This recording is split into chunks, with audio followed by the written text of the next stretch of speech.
Soy yo. Ahí está. Oiga, no puedo evitar ver a las personas que están aquí y recordar que algunos de ustedes me dieron unos globazos de agua bien macizos ayer. Alguien me pegó aquí en la oreja y nomás como en las películas que se escucha pi después de que truene una bomba, así de cuenta. Pero no se preocupen, yo soy el que estoy predicando y hoy voy a lanzar pero piedras. No, no se crean, no se crean. Estamos en una serie que la verdad, el mensaje hoy, con toda sinceridad, no va a ser mi intención ofender a nadie. Voy a estar platicando algunas cosas que para mí son muy interesantes y creo que son muy importantes para la iglesia. Pero para algunas personas puede ser un poco delicado. Mi intención va a ser presentar la información verdadera y lo más cerca, la verdad, que yo puedo hacer, y invertí mucho tiempo en investigación tratando de recolectar esta información, y porque yo creo que es importante para nosotros como individuales, que nuestra relación con Dios, entender lo que vamos a ver el día de hoy, pero también al nivel iglesia y hacia dónde vamos como iglesia, muy importante. Pero si alguien no está de acuerdo o no le gusta, pues cada quien puede formar su propia conclusión y hacer su propia investigación, y somos libres de hacerlo. Es más, los animo a que lo hagan. Algo que yo estaba pensando es que yo creo que algo tenemos en común de todos los que estamos aquí, los que están viendo la transmisión en línea ya en el campo de Fresnillo, Montemorelos, o cualquier persona que se está conectando con nosotros el día de hoy. Tenemos en común es que ya nos consideramos parte de la iglesia cristiana, o estamos considerando ser parte o formar parte de la iglesia. Y la otra opción sería que alguien quizás te invitó para que vinieras, pero en verdad no lo estás considerando, pero estás curioso acerca de la iglesia y quizás algunas cosas de Dios. Pero yo creo que la mayoría o estamos considerando o ya somos parte, nos consideramos parte del cristianismo y de la iglesia. Pero algo interesante y la verdad un poco preocupante es que yo creo que la gran mayoría, no solo los que estamos aquí, sino en todo el mundo, los que forman parte de la iglesia, creo que sabemos, conocemos, estamos conscientes de muy poco de la historia de la iglesia. Como que somos parte, confesamos a Cristo, yo soy parte de la iglesia de Cristo, pero conocemos muy poco acerca de la historia de la iglesia. Y la iglesia ha tenido una larga historia, tiene más de 2000 años en existencia. ¿Cómo llegó a ser? Y por ejemplo, saber contestar preguntas, y quizás tú te has hecho preguntas como estas antes, es: oye, ¿por qué nos reunimos? ¿Por qué nos reunimos? ¿De qué se trata eso? O ¿por qué hacemos las cosas que hacemos cuando nos reunimos? ¿Por qué de esta manera? ¿Por qué hay iglesias cristianas que creen en el mismo Dios, pero hacen las cosas tan diferentes que otras? Si a nosotros aquí lo hacemos de una manera, allá lo hacen de otra manera, ¿por qué tanta diferencia? Ellos están mal y nosotros estamos bien, o ellos están bien y nosotros estamos mal, o todos están bien o todos están mal. O sea, ¿por qué? ¿Por qué tanta variedad? Y la verdad, contestar esta pregunta sin mucha información tanto de las escrituras y de la historia de la iglesia es muy difícil. No puedes, ocupas contestar algunas de esas preguntas, ocupas tanto conocimiento de la palabra de Dios como la historia de la iglesia. Y estamos examinando partes muy importantes de la formación e historia de la iglesia, así como las escrituras, en esta serie, para poder contestar algunas de esas preguntas. La serie se llama Totalmente Nuevo. Y como dije, la intención es contestar y iluminar algunas de esas áreas quizás oscuras que no entendemos o no sabemos acerca de la iglesia, a la cual decimos muchos de nosotros pertenecer, pero no sabemos mucho. Y hoy vamos a ver muchas cosas que yo considero es muy importante. Es un tema que me gusta porque tiene que ver con mucha historia. Es diferente a la mayoría de los mensajes que comparto, porque voy a estar basando mucho en cosas de la historia, empezando hacia el principio de la iglesia. Y son temas que muchas veces se evitan hablar en la iglesia, porque son temas incómodos. Especialmente en ciertas partes del mundo son más incómodos que otras. Pero nosotros no le vamos a sacar la vuelta a lo incómodo, no cuando está la verdad ahí para descubrir. Así que vamos a hablar de esas cosas y buscar la verdad y a ver qué podemos aprender y que Dios tiene para nosotros. Y creo que esto es tan importante porque, como vamos a ver, para los cristianos, en esta parte del mundo en especial, nuestra conciencia ha sido fuertemente influenciada o formada por una versión del cristianismo que incluye enseñanzas de Jesús con algo que llamamos también el modelo del templo. Enseñanzas de Jesús junto con el modelo del templo. La semana pasada estuvimos hablando de eso. Voy a hacer un pequeño repaso ahorita acerca del modelo del templo. Pero a lo que voy con eso es que como nosotros vemos al mundo, lo que nos hace sentir bien, lo que nos hace sentir culpables, lo que nos lleva a hacer muchas cosas, ha sido formada porque vivimos una cultura, por nuestra cultura. Y la cultura donde vivimos es una cultura que ha sido fuertemente influenciada por enseñanzas de Jesús, así como también el modelo del templo.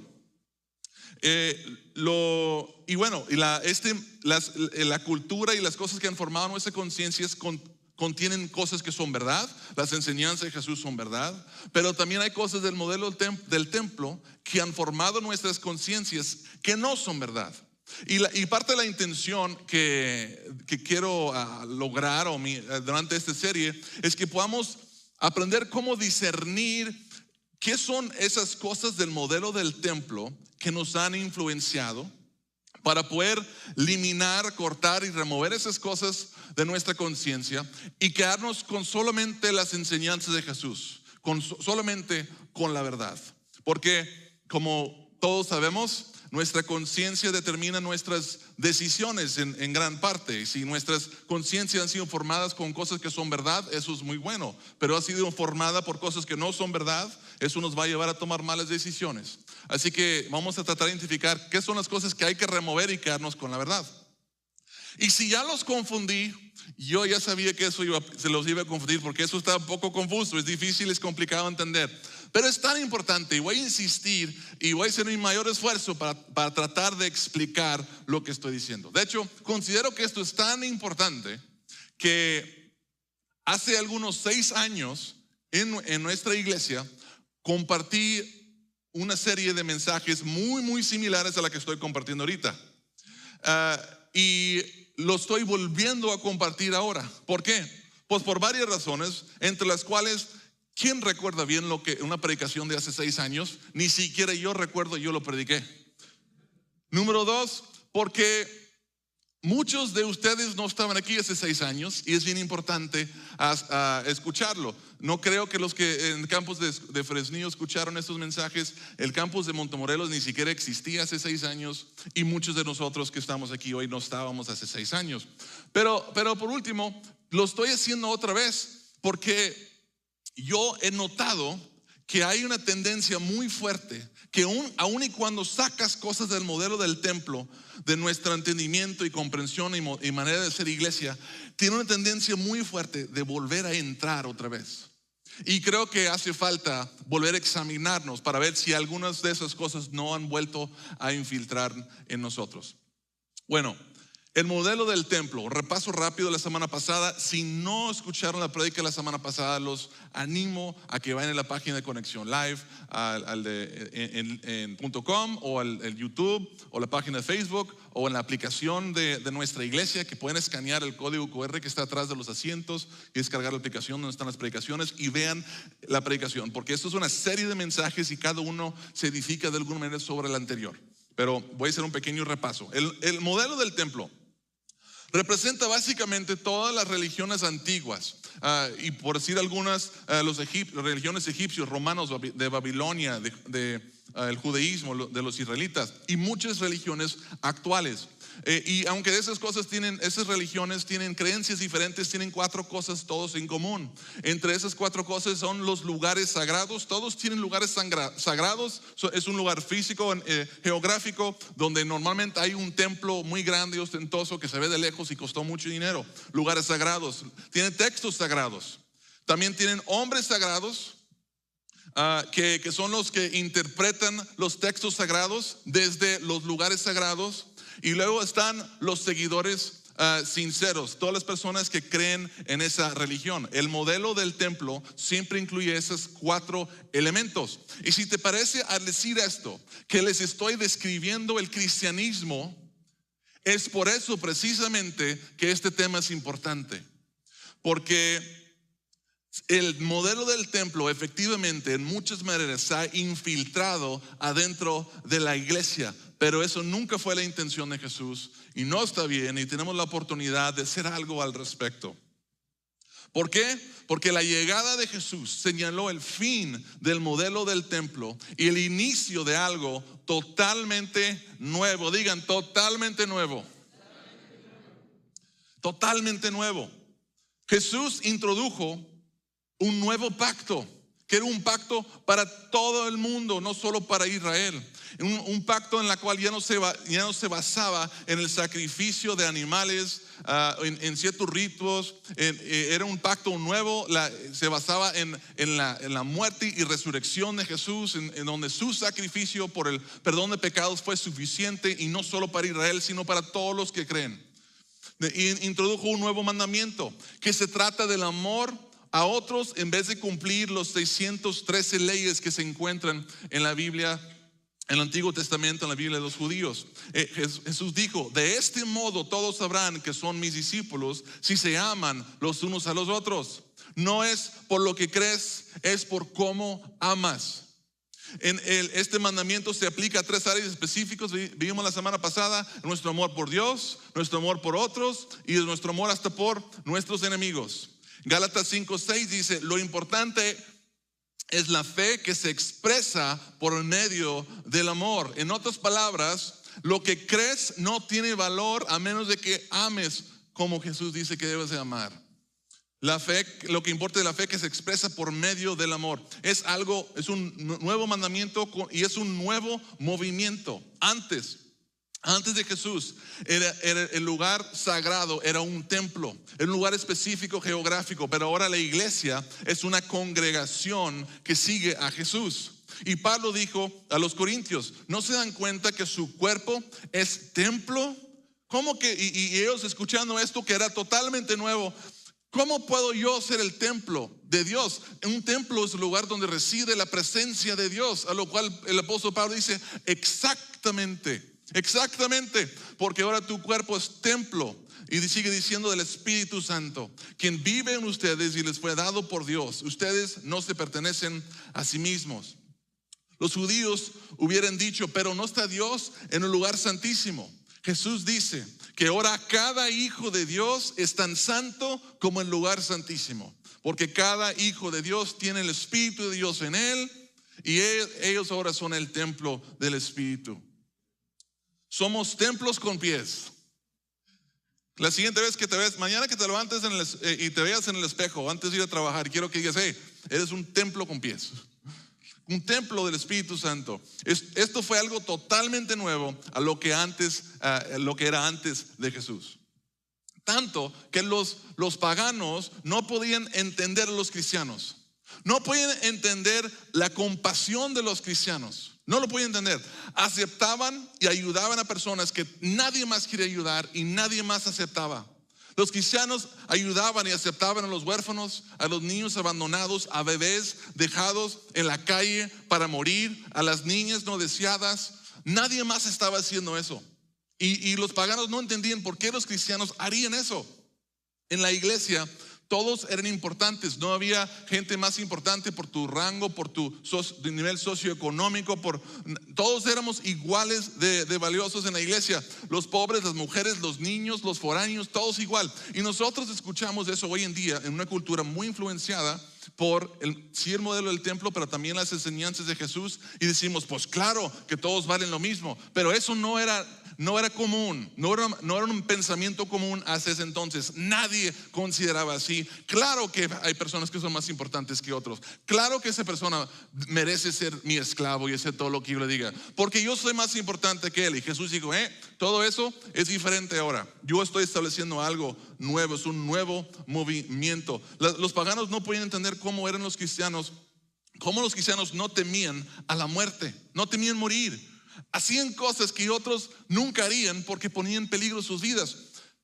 Y la razón detrás de ello es porque los cristianos creían en un hombre que era el Hijo de Dios, el Señor del cielo, que murió y resucitó y prometió la vida eterna y la resurrección de la muerte a todos los que creían en Él. Así que sus seguidores están así como que, pues si yo me muero, me va a resucitar. Yo voy a la eternidad con Él, voy a vivir para siempre. Y eso lo llevaba a los cristianos a entrar a lugares donde todos los demás estaban huyendo. Por ejemplo, en la historia ha habido muchas plagas. Nosotros sabemos un poco de pandemias. Hemos aprendido recientemente, pero hubo otras pandemias en el pasado, y era común que cuando llegaba una ciudad a cierto nivel de enfermos, y todos iban y dejaban a los enfermos ahí para morir. Al cabo, pues se van a morir, y si nosotros nos quedamos, nos morimos con ellos. Pero los cristianos entraban a esas ciudades donde todos los demás habían ido, entraban a las casas donde había enfermos para atender a los enfermos, para compartirles el amor de Jesús y el mensaje de salvación, porque ellos decían, pues si yo me muero me voy con el Señor, pero si ellos se mueren sin Jesús, van a una eternidad sin Él. Así que yo puedo morir, me arriesgo y entro y les comparto. Y muchos cristianos ganaron a otras personas que estaban muriendo y murieron junto con ellos por entrar a la casa con ellos. Pero muchos otros no se murieron. Muchos de donde los cristianos entraron salieron de ahí y daban testimonio del amor, de lo que estaban dispuestos a hacer esos hombres que siguen seguidores de Jesús, lo que estaban dispuestos a hacer, y el mundo no lo puede comprender. No entendían la compasión y cómo no temían a la muerte. Y saben que creo que hace recientemente, en lo que atravesamos como mundo, nos hacía falta un poco más cristianos con esa clase de fe en aquel entonces. A lo mejor podemos aprender del ejemplo de estos cristianos, pero todo esto era difícil de creer y entender. Pero imagínense, obviamente, qué atractivo esta fe que tienen, la compasión que tienen, el amor que tienen. No temen a la muerte, y multitudes de personas empezaron a unirse al movimiento de Jesús. Y ojo, ni siquiera existía la Biblia como nosotros la conocemos. Ni siquiera había una Biblia que están leyendo. No, o sea, estaba el Antiguo Testamento y algunos escritos en algunas partes de estos tiempos de los apóstoles, pero no había una Biblia. Y muchas personas estaban creyendo en Jesús y estaban siguiendo a Jesús. No por lo que la palabra de Dios decía, porque no existía una Biblia tal cual, sino por el testimonio de amor de esas personas y el testimonio que ellos daban acerca de Jesús, que era su motivación por hacer estas cosas. Muchos estaban creyendo. Ahora quiero presentarles cómo la iglesia, sin querer, perdió su esencia y volvió a un sistema demasiado conocido y familiar, tanto para nosotros hoy en día como antes de los tiempos de Jesús, antes de lo nuevo que Jesús había hecho. Y para esto tenemos que regresar al pasado, bien al pasado, muchos años atrás. Vamos a volver al año 70 después de Cristo. El año 70 fue la destrucción del templo en Jerusalén.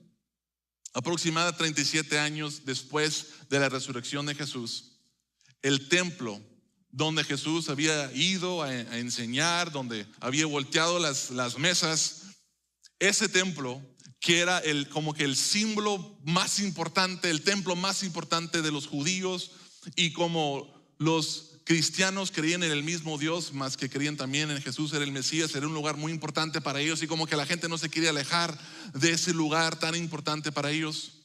Fue destruido por completo en el año 70 después de Cristo. Y era como si Dios había confirmado de una vez por todas que la era del tiempo ya había terminado. Y esto que Jesús había establecido era totalmente nuevo y no dependía de un edificio en un lugar geográfico. Y ahora dependía únicamente y solamente de los seguidores de Jesús, de esa asamblea de creyentes de Jesús que amaban a Dios, amaban a otros y amaban a sus enemigos. Confirmando de una vez por todas que el tabernáculo, el templo, los sacrificios solo era una señal que apuntaba hacia Jesús. Pero como Jesús ya había llegado, eso había terminado y lo nuevo había comenzado. Y después de esto, la iglesia sin el templo floreció mejor que nunca.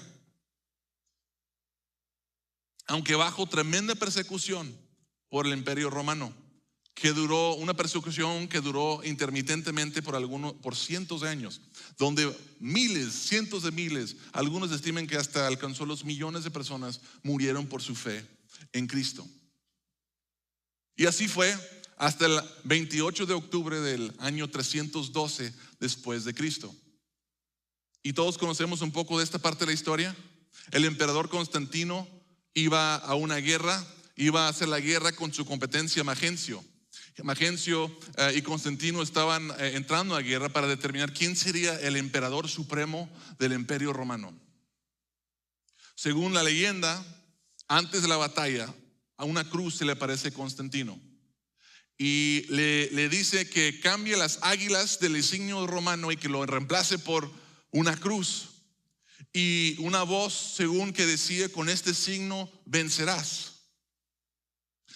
Entonces Constantino pues hizo caso a la visión y pintó cruces en todos los escudos de sus soldados y formó cruces de alguna manera y entró a hacerle la batalla a Magencio y resulta que gana la guerra.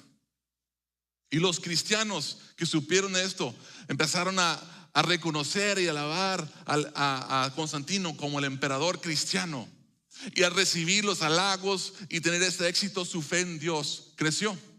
Y a raíz de eso, la cruz dejó de ser un símbolo que representaba la crucifixión, algo penoso, algo terrible, y se convirtió en el símbolo de Jesús.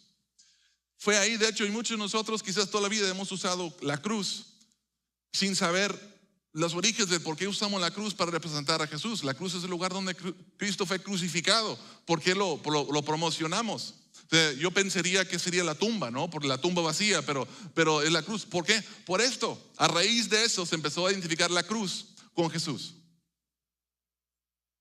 Y bueno, lo que nadie sabía es lo que nació ese día sería llamado el Santo Imperio Romano. El problema es que era mucho más romano e imperio que santo. De hecho, Constantino esperó hasta estar en su lecho de muerte para bautizarse, para que no se le pelara ningún pecado que él quisiera hacer y recibir perdón hasta el mero final. Fue mucho más un emperador que santo. Un año después de ganar la batalla contra Magencio, Constantino legalizó el cristianismo y empezó a invertir enormes cantidades de dinero en la iglesia. Elevó la posición de los líderes religiosos a nivel social, de unos que eran perseguidos y rechazados y de quienes se burlaban, y llegaron al lugar de mucha posición, de alta estima en la sociedad y bien pagados en su posición. Edificó templos en todas partes donde mártires habían muerto. No solo hubo algunos, muchos templos. La más famosa siendo la Basílica de San Pedro. Es un lugar, no me ha tocado verlo en persona aún. Si Dios permite, algún día quiero ir a conocerlo, pero es algo hermoso, es algo impactante. Y fue construido en el mismo lugar, bueno, la plaza enfrente a la basílica es el lugar donde Pedro fue crucificado. Y por eso hicieron el templo ahí. De hecho, no solo fue crucificado Pedro ahí, antes de donde lo que estaba en ese lugar se conocía como el Circo de Nerón. Era el lugar que Nerón había edificado para matar y divertirse viendo la muerte de sus enemigos, y muchos de ellos eran cristianos. No sabemos cuántos miles de cristianos mataron el emperador Nerón ahí, pero fueron muchos, y en ese lugar hicieron el templo de San Pedro. Constantino estaba invirtiendo mucho ahí. La iglesia ya no tenía que pagar impuestos, así que muchos ricos se convertían al cristianismo y dedicaban sus propiedades a Dios para no pagar impuestos. Ahora una religión que era una minoría, donde eran perseguidos por seguir a Jesús, ahora había beneficios económicos por pertenecer a la religión, y hasta era popular. Eres de los chidos si eres un cristiano. Lo demás ya es anticuado.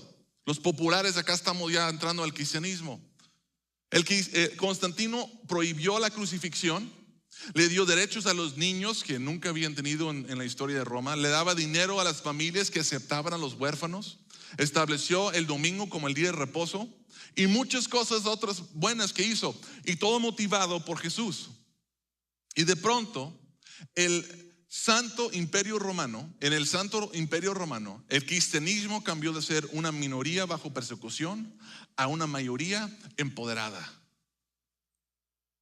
El problema fue que sin querer el cristianismo llegó a estar inseparables del imperio. El Imperio Romano y la iglesia se unieron. ¿Y qué hicieron los líderes de la iglesia con este nuevo poder? Pues en un esfuerzo por estructurar el gran crecimiento y ahora con su gran iglesia, con todos sus templos y todas las personas que en ese momento eran alrededor de 6.500.000 personas ya en el cristianismo, empezaron a formar sin querer su propio modelo del templo, con algunas enseñanzas de Jesús como que revueltas en su enseñanza, en su modelo del templo. Pero esto ya no se parecía a la eclesía que Jesús había comenzado, que había florecido tanto incluso bajo la persecución. Era algo distinto ya. Ahora había nuevos lugares sagrados. Había un nuevo grupo de hombres sagrados que empezaron a intencionalmente recolectar y juntar todas las escrituras sagradas, los textos sagrados, y literalmente encadenarlos a los altares en los lugares sagrados. Y ahora ellos, y solo ellos, iban a decidir qué la gente sabía acerca de los textos sagrados y cómo se interpretaban. Un ejemplo de esto es la controversia de Arriana. Lo que pasó es que había un hombre que se llamaba Arrio, y él creía que la divinidad de Jesús le fue otorgado por su fidelidad a Dios. Y la mayoría de los cristianos no creían eso. Creían lo que nosotros creemos, que Cristo nació siendo divino. Nació el Hijo de Dios ya siendo divino. Y empezó a haber cierta división en la iglesia. Y como había división en la iglesia, también había división ahora en el Imperio Romano. Y Constantino no quiere división en su nuevo imperio cristiano. Así que mandó llamar a los líderes de la iglesia y se formó el primer concilio de Nicea. Y fue un debate teológico donde se formó el credo de Nicea, que declara básicamente que Jesús es igual que el Padre. Es divino desde nacimiento, es igual que el Padre, que Jesús es eterno igual que el Padre. Y contiene declaraciones teológicas muy importantes y muy acertadas, pero la verdad es que era más de un debate teológico. También era un debate político, era un debate económico, con consecuencias políticos y económicos para todas las personas. Y Constantino, que no era un teólogo, decretó lo siguiente. Dijo: y por esto hago una orden pública, de que si se descubriese que alguien esconde un escrito compuesto por Arrio y no lo lleva inmediatamente a su destrucción por fuego, la pena será muerte. Y de repente y sin querer, en el cristianismo, creer la cosa equivocada era un crimen merecedor de la muerte. Ahora tu confesión de fe era más importante que tus acciones. Y rápidamente los cristianos se organizaron y a formar credos de fe, a los cuales tenían que decidir creer en uno o creer en otro para formalizarlo. Y esto llevó a la formación del credo de los apóstoles. Yo creo que todos hemos escuchado el credo de los apóstoles. Es una pieza de teología increíble, muy buena, pero ni siquiera menciona el amor. Ni siquiera menciona la palabra del amor. Podrías confesar al credo y hacer lo que tú quisieras.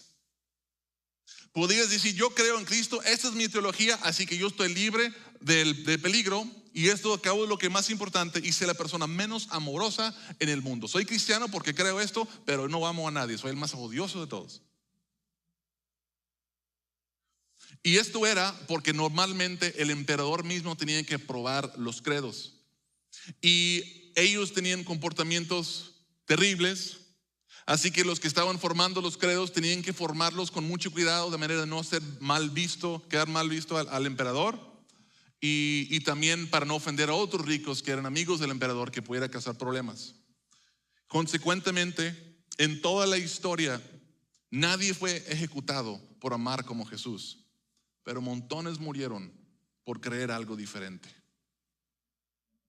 Esto es preocupante, es un problema grande. Cristianos estaban arrestando a cristianos y matándolos por sus creencias. Completamente contradictorio a lo que Jesús enseña que debemos hacer. Ámense los unos a otros, tolérense, ayúdense. Y todo esto estaba terminando de formar, con esto, la versión cristiana del modelo del templo. El modelo del templo con algunas enseñanzas de Jesús. Los hombres sagrados de la iglesia se convirtieron en los guardianes de las puertas del cielo y el infierno. Tenían el poder para excomulgar a quienes ellos quisieran, negarles el bautismo, mandarlos a matar por solo acusarlos de blasfemia. Tenían poder absoluto.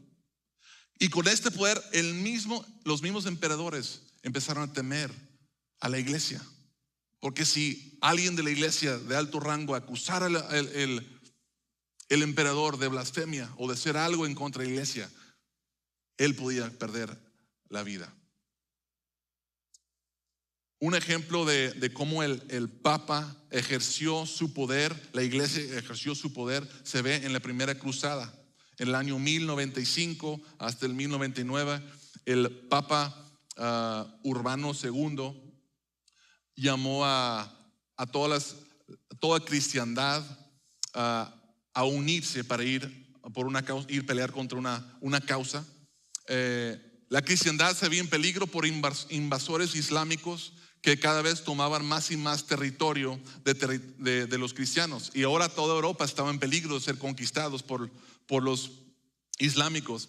Y el Papa los invitó a todos a que fueran, vamos a hacernos uno y vamos a ir a liberar a nuestros hermanos que han sido metidos en esclavitud, y vamos a liberar los territorios que ellos nos han tomado de nosotros.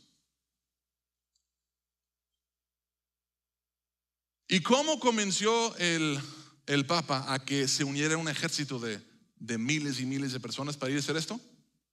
Les dijo que todos los que le hicieran, todos sus pecados, sin importar cuáles fuera, sería perdonado.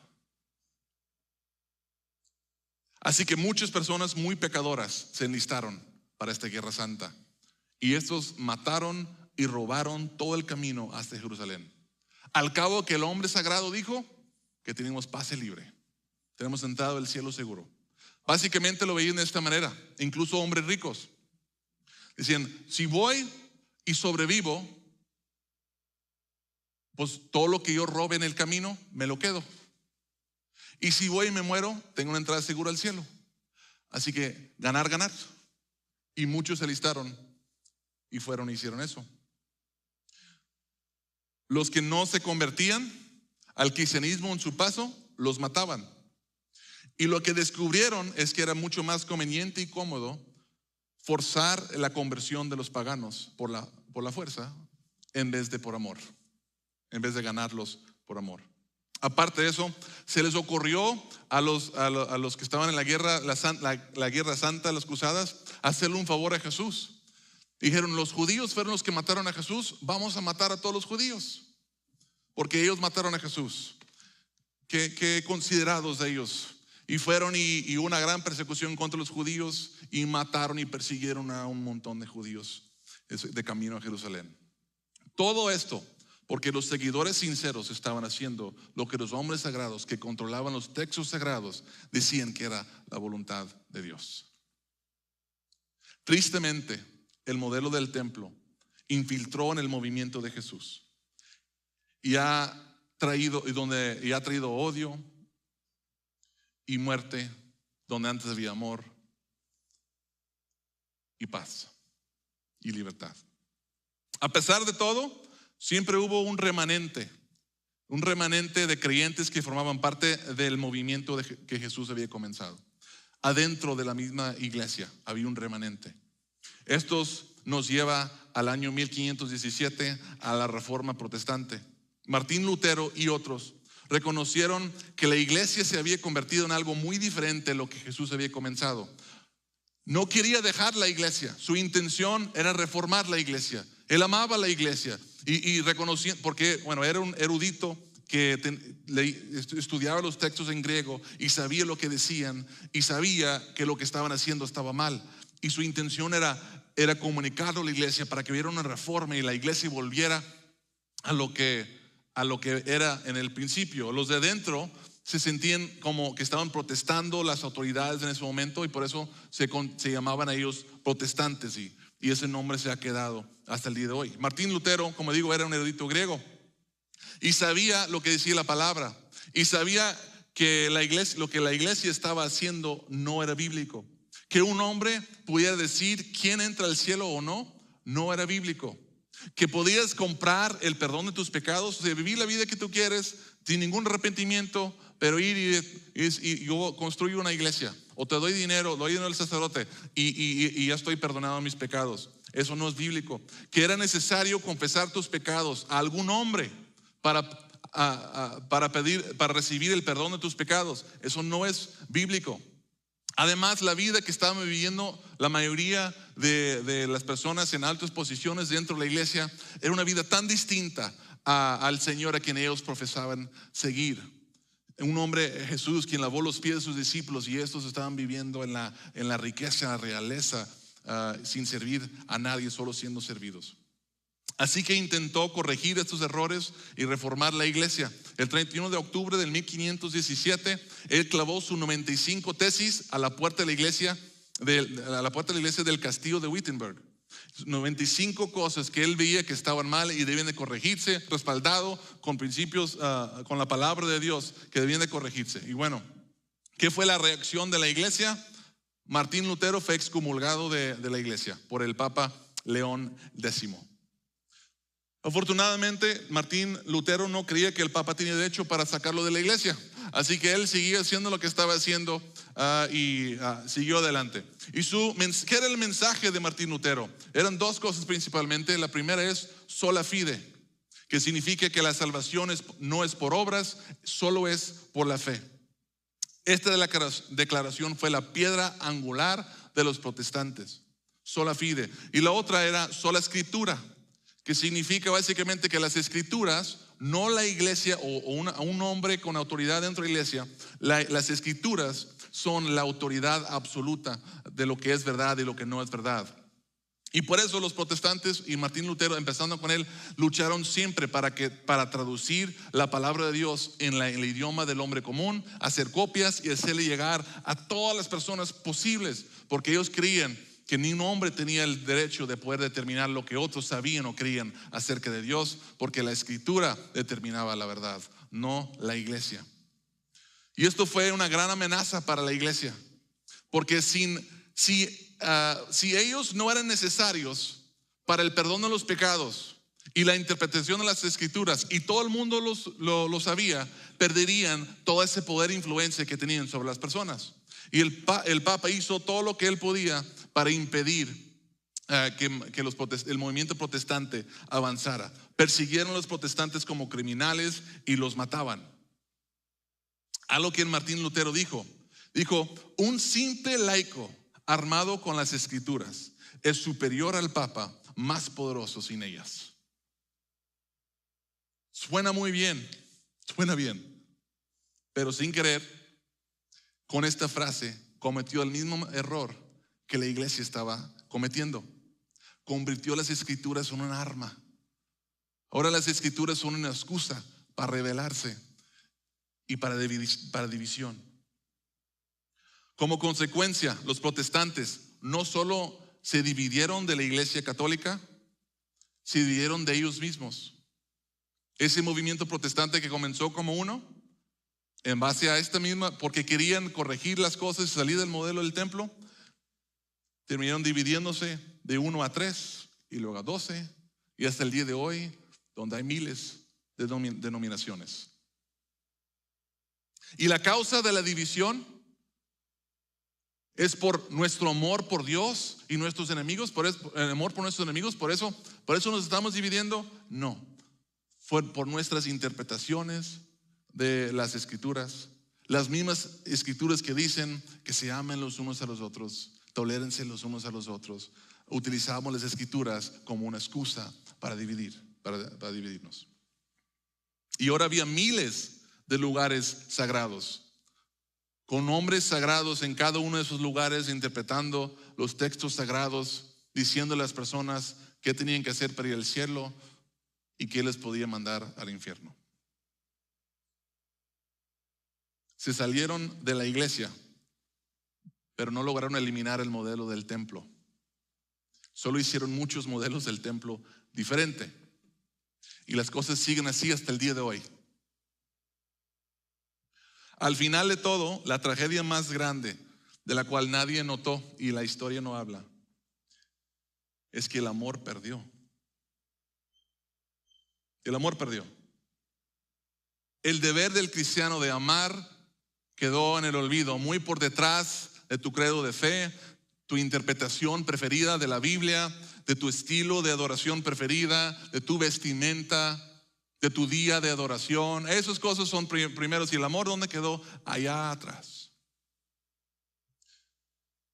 En esta siguiente parte lo que voy a inventar es algo de mi imaginación. Okay. No, esto no es nada de la historia, pero me imagino que pudo haber sido algo así. Me imagino en algún momento Jesús, Pedro y Pablo parados en el barandal del cielo viendo hacia abajo y diciendo: ¿cómo pasó todo esto? Y Jesús quizás le dijo a Pedro y a Pablo: ¿en qué no fui claro? Lavé sus pies apestosos y les dije: así deben de amarse los unos a los otros. ¿En qué no fui claro? Así como yo les he amado, dijo Jesús, también ustedes deben amarse los unos a los otros. De este modo sabrán que son mis discípulos, si se aman los unos a los otros. Pablo dice, quizás pues tú le dijiste eso y eso es bueno, pero yo les escribí una carta y le mandé a todas las iglesias y les dije: lo importante es la fe que se expresa por medio del amor. Y Pedro, escuchando, dice: pues Jesús, a mí me da pena. A ti te sepultaron en un jardín, a mí me construyeron una basílica que tardaron 80 años en construir. Pero yo les dije: ahora tienen que amarse los unos a los otros como hermanos, con amor sincero. Ámense profundamente de todo corazón. Y la pregunta para nosotros es: ¿cómo pudo algo tan sencillo y tan claro, tan Jesús, llegar a ser algo tan templo? ¿Cómo sucedió? Yo creo que la respuesta quizás en parte sea lo siguiente: es que hay un pequeño modelo del templo en todos nosotros. Hay un pequeño modelo del templo en todos nosotros. Creo que por ser criados en una cultura, con una religión tan influenciada por el modelo del templo, con un poco de Jesús, nuestra conciencia fue formada, influenciada para llegar a ser como es. Tanto que ni siquiera lo notamos, pero el modelo del templo influye en todas nuestras decisiones de alguna manera u otra. A lo que elegimos no fue intencional, es resultado de nuestro entorno en gran manera. Y lo que es peor, creo que lo toleramos porque la mayoría de nosotros consideramos inconscientemente que es mucho más fácil seguir el modelo del templo y permanecer ahí que amar como Jesús nos manda amar. Alguien llegó en algún momento y dijo: yo puedo ser ese hombre sagrado y yo puedo interpretar las escrituras y yo hago las cosas que agradan a Dios. Tú solo haces o algunas de estas otras cosas y yo me encargo de eso. Y nosotros de alguna manera inconscientemente dijimos: pues al cabo lo hace mejor que yo como quiera y la verdad yo tengo mis propios planes y ¿quién tiene tiempo para todo eso? Mejor no está bien. Y claro, pues me van a pedir que de repente dé un poco de dinero y que haga algunas cosas y no haga algunas otras cosas, pero con que sea lo mínimo que tengo que hacer para entrar al cielo y me deje tiempo para hacer lo mío. y una combinación de nuestro entorno y nuestra cultura que ha formado nuestra conciencia y una comodidad que nos anima a mejor quedarse dentro de este modelo donde alguien más se está encargando de eso y con que tenga el cielo, nos hemos quedado en esta situación. Porque somos sinceros, es mucho más fácil cumplir con una lista de cosas que amar como Jesús. Es mucho más fácil o forzar a las personas que sean como yo, o ya no tener ningún trato con ellos, eliminarlos por completo, que tratar de amar a gente que son diferentes a mí. Y el punto es que seguimos aferrados a cosas que nos están deteniendo. Y si no me crees, a lo mejor dices, a lo mejor ellos, pero yo no, yo soy diferente. Voy a hacer un pequeño examen y voy a hacerles preguntas. Y quiero animarlos a que se examinen. ¿Alguna vez te has preguntado qué tanto te puedes acercar al pecado sin que sea un pecado? ¿Podré ver con que no tocar? ¿Puedo tocar? Está bien tocar, pero no probar. ¿Puedo probar, pero no pasar? ¿Qué está bien? ¿Alguna vez te has sentido más culpable por no ir a la iglesia que por cómo trataste a otra persona? Cuando pecaste inmoralmente, ¿estabas más preocupado por el castigo que Dios te pudiera hacer que por el daño que le hiciste a la otra persona? En el modelo del templo, nosotros siempre somos más importantes que otros. ¿Alguna vez has visto a alguien que vive una vida inmoral y te ha dado coraje en vez de ser conmovido a compasión?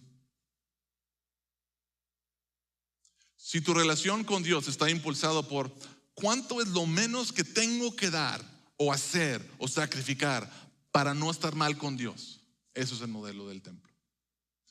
Tus creencias o teología justifica tu odio o maltrato de otras personas, es el modelo del templo. Todo esto es influencia del modelo del templo que ha ido formando nuestra conciencia, lo poco que contamina todo. Imagínate cómo sería tu vida si estuvieras libre de todo eso.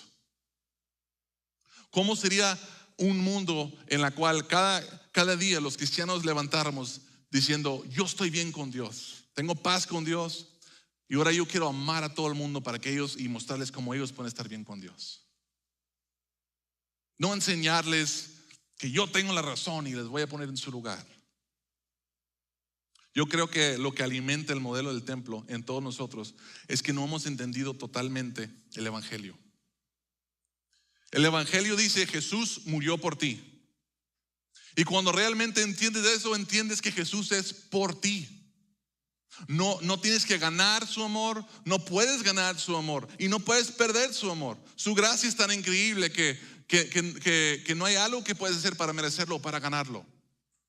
Y cuando crees esto de verdad, empiezas a ver el mundo de esa manera y ver a las otras personas con ese amor y esa gracia. Y empiezas a interpretar las escrituras cuando lo lees a través de los ojos del amor y de la gracia. Y empiezas a ver cosas que no veías antes. Y hay un cambio en ti. El amor de Dios por nosotros y por otros debe informar nuestra conciencia y formar nuestros comportamientos. Y hasta que no pase esto, sabrán el mundo que somos sus discípulos por cómo nos amamos los unos a los otros. No faltemos las próximas semanas, vamos a seguir trabajando y hablando acerca de estos temas. Hoy quiero despedir con una oración para que Dios nos ayude a poner en práctica lo que hemos aprendido el día de hoy. Padre, te amamos y te damos gracias por tu palabra, por la increíble historia de salvación del comienzo de la iglesia y la increíble historia de la iglesia y todo lo que has hecho por medio de la iglesia estos años. A pesar de todo, nos ha traído hasta el día de hoy donde estamos aquí, conocemos el evangelio y tus principios y tus valores son conocidos alrededor del mundo.